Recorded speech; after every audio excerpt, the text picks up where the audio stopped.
Well,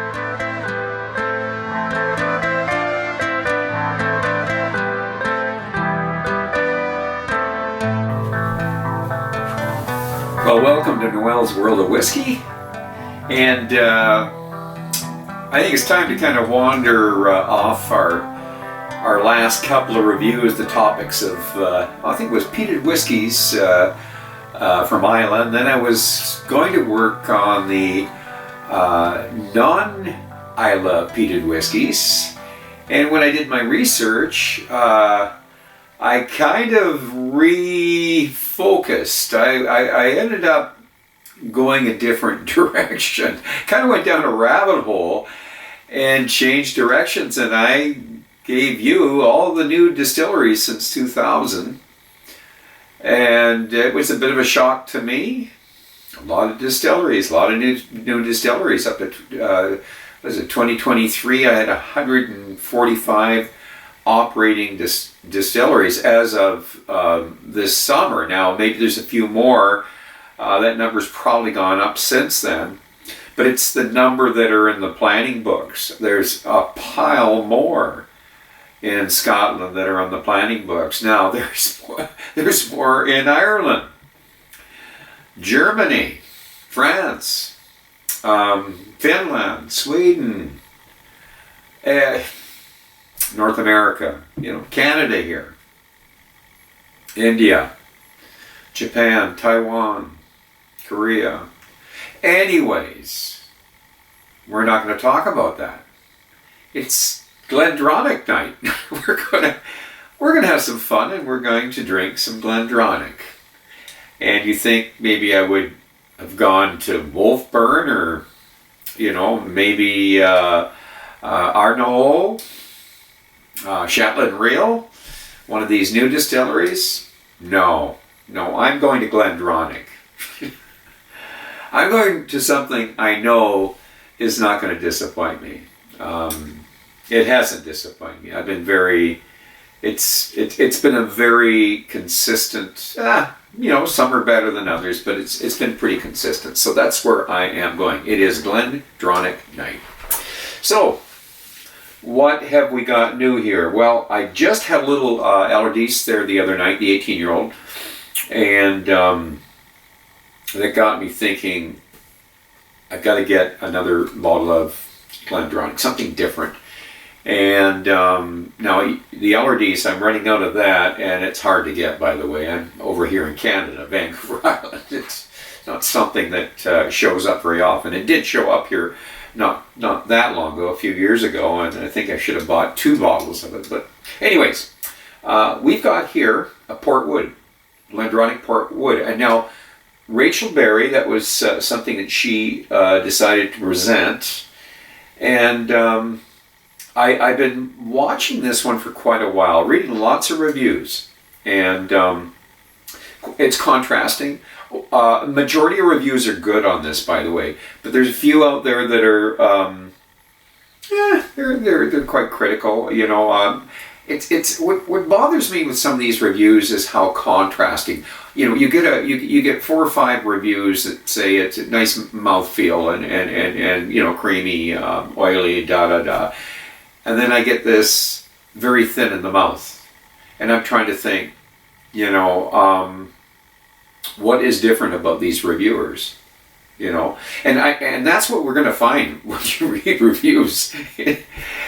It drives me nuts sometimes, but anyways, that's people's opinion, and that's their palate, and we better learn to live with it. So, okay, let's get started on this. The Port Wood sort of, when I was reading about it, kind of brought up something else. It was actually Amish Fraser from Dranface. I read his article, and if you get a chance, I think it's The Truth About Glendronach. Read the article; it's quite interesting. He got a chance to talk to a Brown-Forman executive, and no names were mentioned, and that's part of the process of communicating with them. And he said, I didn't feel like at any time when we had our conversation that it was he was giving me a bunch of PR. He said it was a real heart-to-heart conversation. He tried to be sincere about the situation of the non-chill filtered label has been removed. And Ralphie did he did a couple of presentations, which I covered in one of my other reviews. But this was interesting. I really liked what I read, in that we can say that Glendronach, the filtering is more in a gray area, and part of it is a result of them joining the Scotch Whisky Association, which has some very strict rules. And any kind of filtration that meets a certain point of where they look at what you have labeled on your container or your bottle, and what they see is being done in the distiller, or in the bottling process or the distillery, they can they can determine at that point whether you should remove the label or not. And we got to remember that when Billy Walker was running the show, he wasn't a member of the Scotch Whisky Association. Brown-Forman became a member. And why do people join it? Well, it certainly supports Scotch whisky, and it supports distilleries.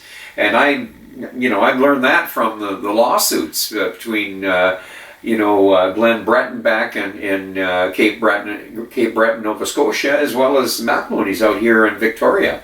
They are not shy about getting all their lawyers to, and they can outlaw you.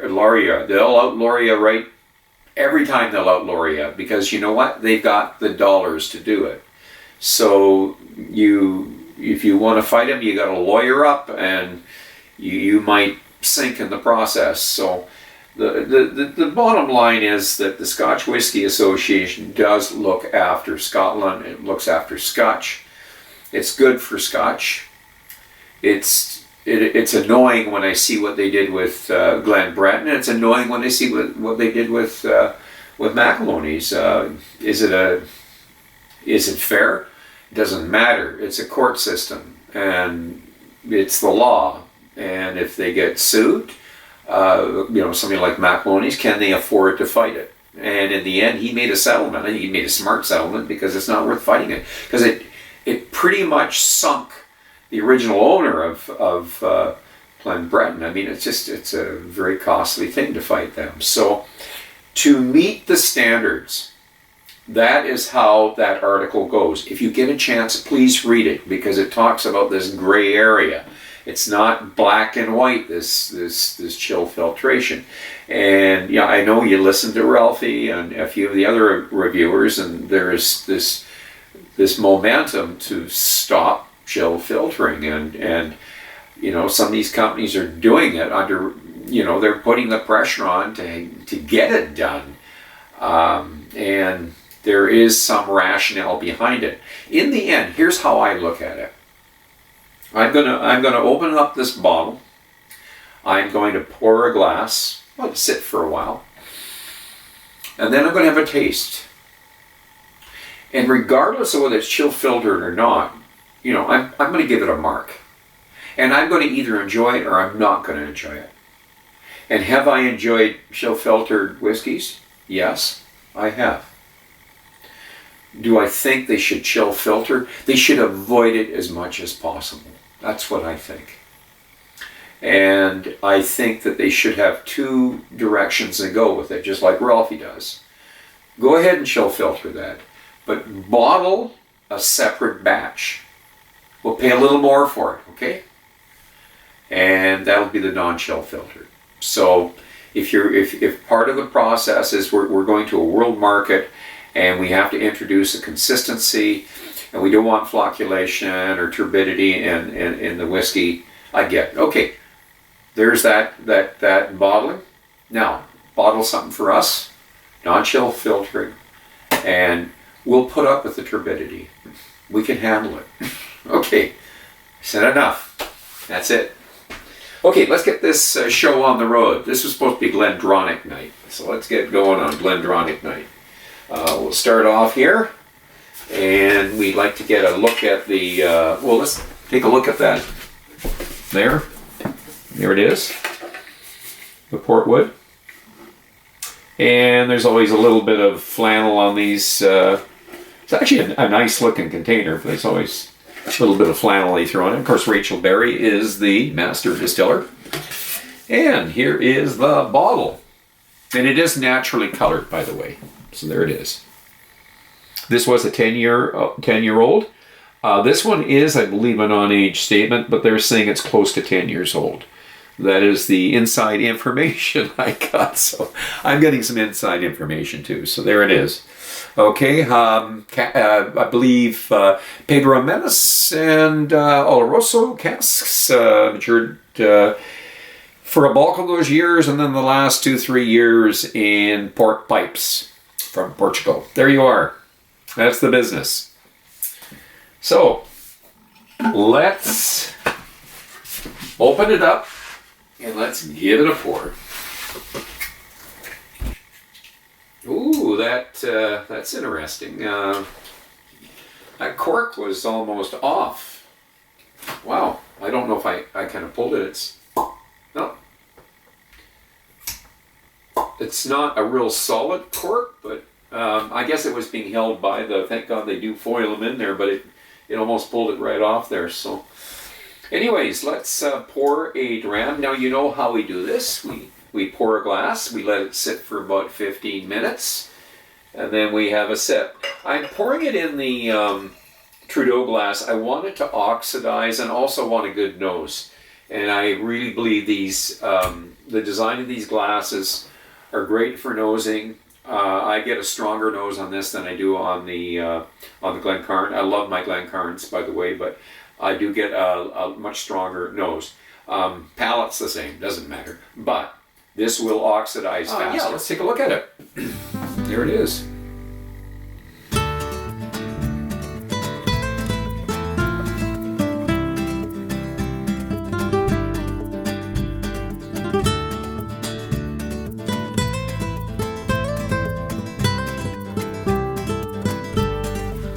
Well, we're back, and we've had this sit for 12-15 minutes, so we're going to give it the nose.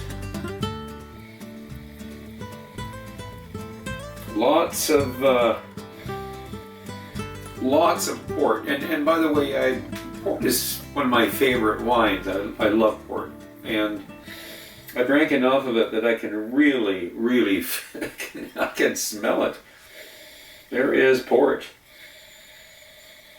Not smelling a lot of sherry. I can smell the port. And the leather. Yeah, we're getting a little bit of cinnamon. Spices here. And we're getting some berries, prunes, plums. I'd say figs, the dark fruit. Ooh, I'm almost, ooh. Little blast of alcohol. It's 46% ABV.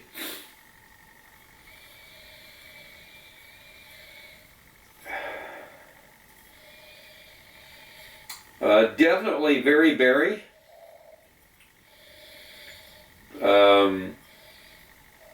You know, the casks are probably going to hide a little bit of the actual the distilling character of this whiskey here, but I think it's a younger whiskey, so it's not going to be like hiding a 15 or a 20-year-old.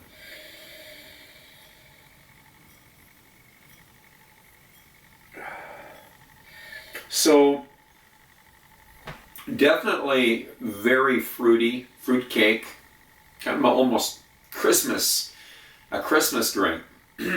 So let's get right into the palate here, okay? Solange.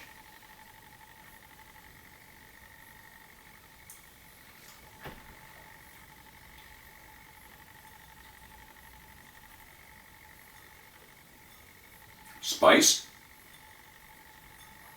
cinnamon, port, Maybe a wee bit of sherry now. The salt.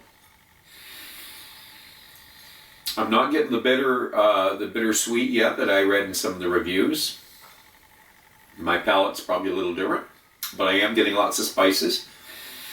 Caramel. A warmth to it. It's quite a delightful start here anyways. It's coating the mouth. If the mouthfeel is thin initially, it's following up with an oiliness. There's an oiliness that I'm getting. So, and I'll be real honest with you, I really didn't identify that other than I did read it in a couple of reviews, but I'm going to say I'm not identifying a thin mouthfeel. I'm identifying the oils and the spices mixed in with the sweetness. We did a sour. I'm going to top it up.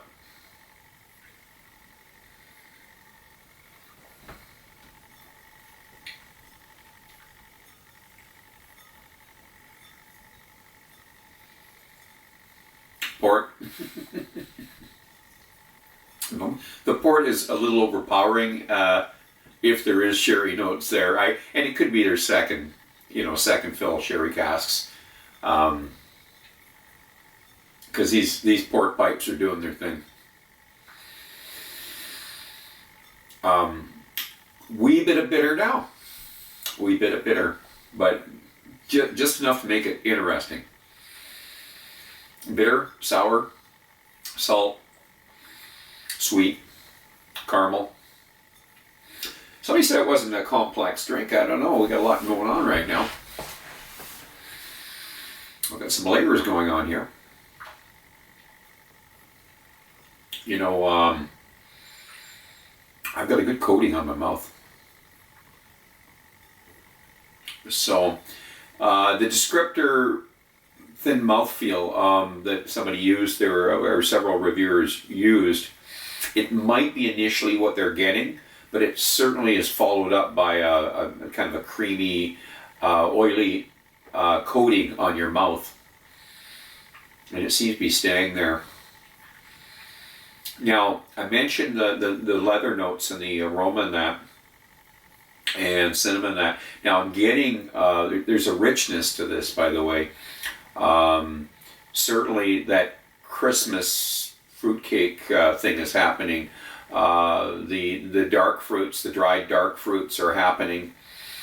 Not getting a huge amount of stuff from from the cask in terms of if there was any bourbon influence here, and I haven't read all that, but I'm not tasting any of that at all. Like, it does not seem to have much influence. If it did have, let's say, some ex-bourbon casks, I'm not tasting it. I'm tasting pretty much it's all port, maybe sherry, a bit of sherry there. I am getting little bits of sherry. Bit of the oak coming through here. Yeah, it's a little younger whiskey, but damn it, it's delightful. Okay, let's get into the finish here. Slaunch.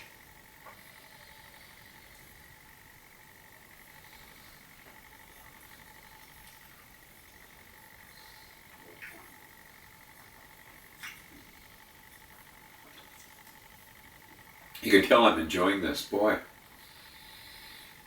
Finish. It's going to be a medium, long finish, I can tell. And I'm saying that before I even got through the finish here, but I've got a coating from the last, the last bit I had there from the palate. My whole mouth is coated.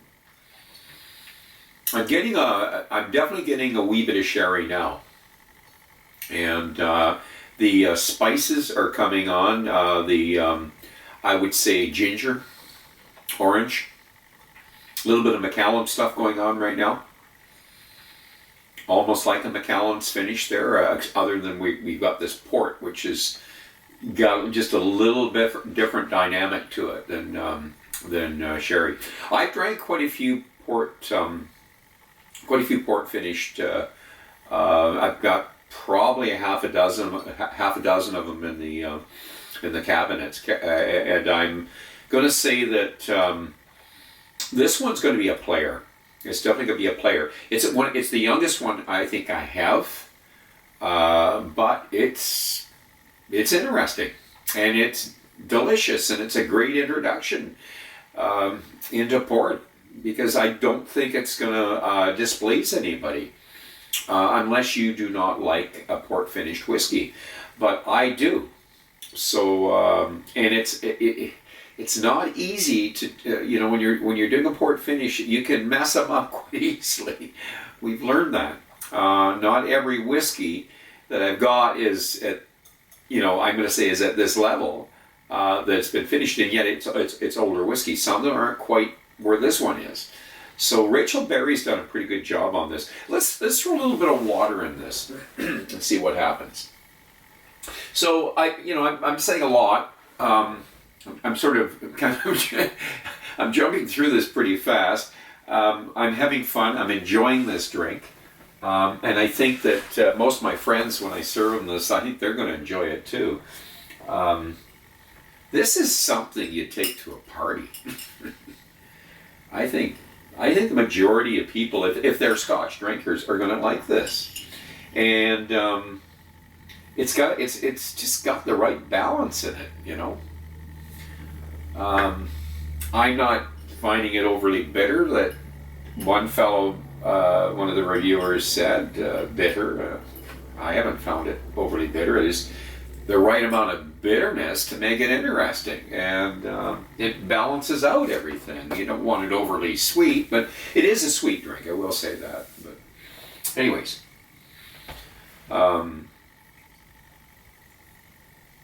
complex? No, it's not. It's not simple. It's complex enough. It's a sweet port young presentation, and I think they've done a good job on it. So we're going to see what happens when we add water, because I put a few drops in, probably 4 drops. So we'll see if that was too much. I've got enough here. I think it's 46%. We'll see if I guessed right. The leather really comes through here, boy. Port leather, and yeah, you can smell the sour there, and the sweet. But I'm still getting a bit of sherry here too, and the oak, malt. The ginger and the orange is still there. Caramel.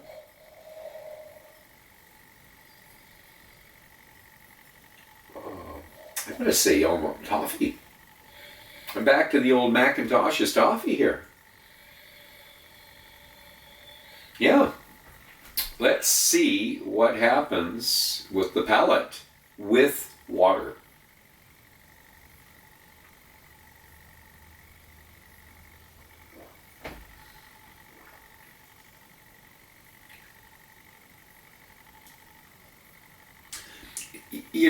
This is where we get that creaminess. But it does thin it out a bit. It does thin it out in that I'm not getting quite as much of a coating on my mouth.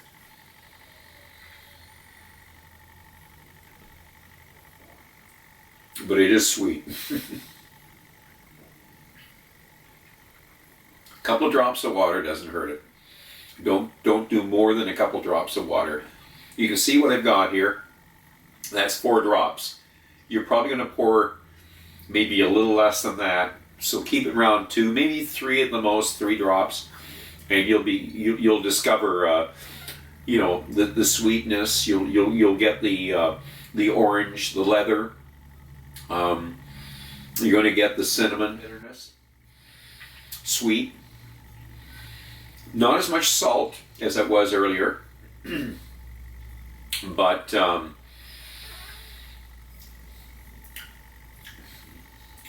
Yeah, a wee bit of, yeah, a slight bit of savory stuff going on here. But you know, I didn't detect any sulfur notes. I wasn't looking for them, but I'll pick up on them. But I haven't got any sulfur notes, and very slight savory, very slight right now. Actually, delightful. This is going to be a delightful drink for anybody that likes a port finish, or you want to discover port.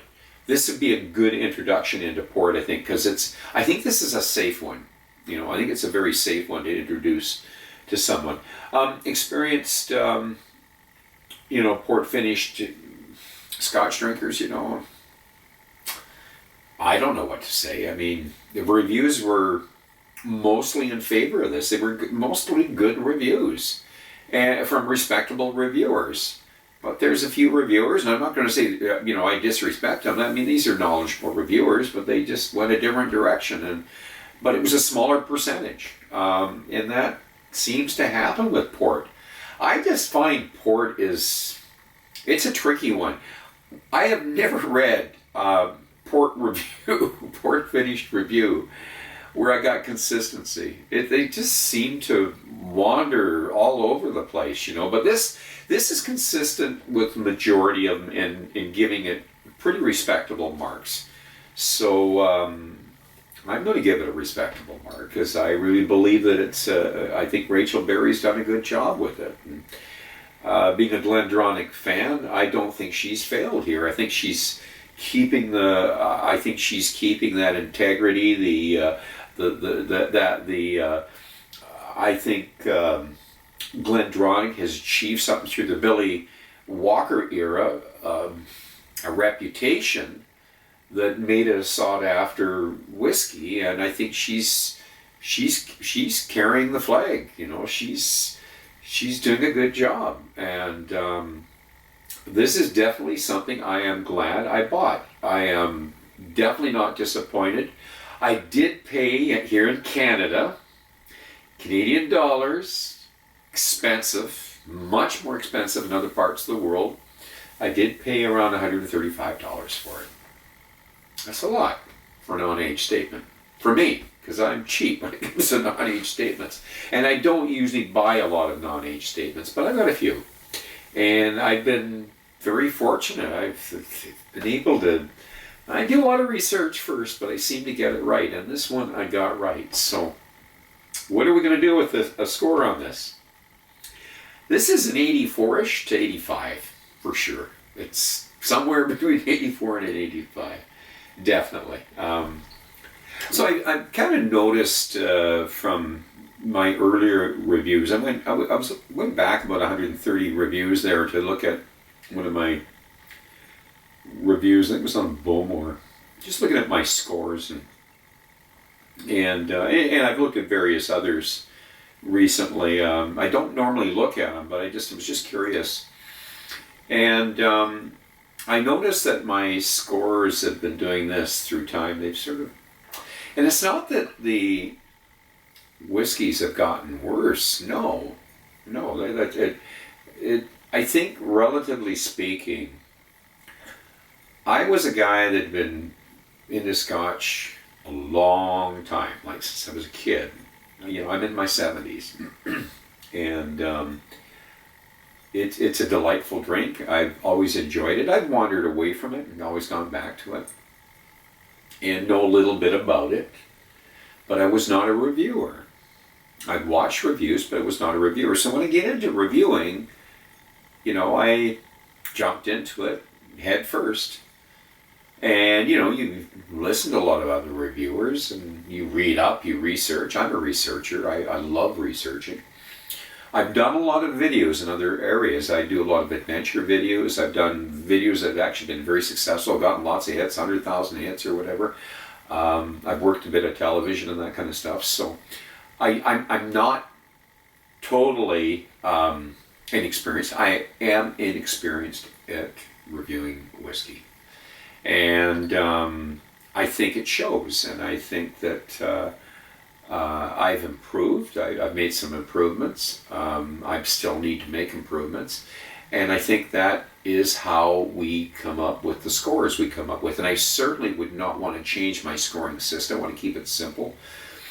I do think it's important. I've been trying to add water, and I've been trying to give a score fair, equal to what I felt that represented at this moment of time. But what if we go back? What if I went back and I re-reviewed a lot of those earlier reviews? How is the review going to be? Or what if I take this new bottle and I review it in 3 months from now? Is it going to change? I can guarantee you that some of them are, because I have bottles in the cupboard that I was struggling with when they were new, and right now they have gone up 2-3. I guarantee you they've gone up 2-3 points. I'll tell you one right now is the Tomatin 18. Tomatin 18 would have struggled to get a decent score. If I do it right now, I think I'm going to be giving it a pretty damn good score. And I think that was one of the things I noticed with the Scotch for Dummies. So they did a couple of reviews where I kind of agree. I see where they're coming from. A new bottle, pouring from a new bottle, it didn't do well. And I watched Ralphie, the same thing. New bottle, didn't do well. You go back to it a few months later, you know what? Glenallachie 15. Yeah, it's gotten to be a good whiskey. 18. It's a lot of money you pay for that 18, and it's not anything like what I thought it would be.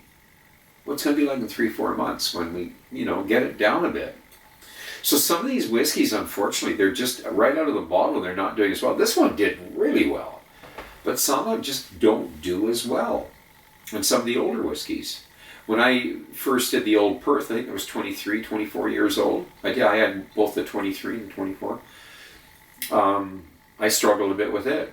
But after, exposing it the glass sat for quite a while there just to do the review on it. So that's just something I thought I would mention. And I will go back and I'm going to re-review some of those earlier reviews. So anyways, that's my bit. And I am going to leave with a happy score, a good bottle. I'm recommending. I am happy I bought it. And I'm going to ask you to drink wisely, drink intelligently. Do not drink and drive. And until the next time, so long.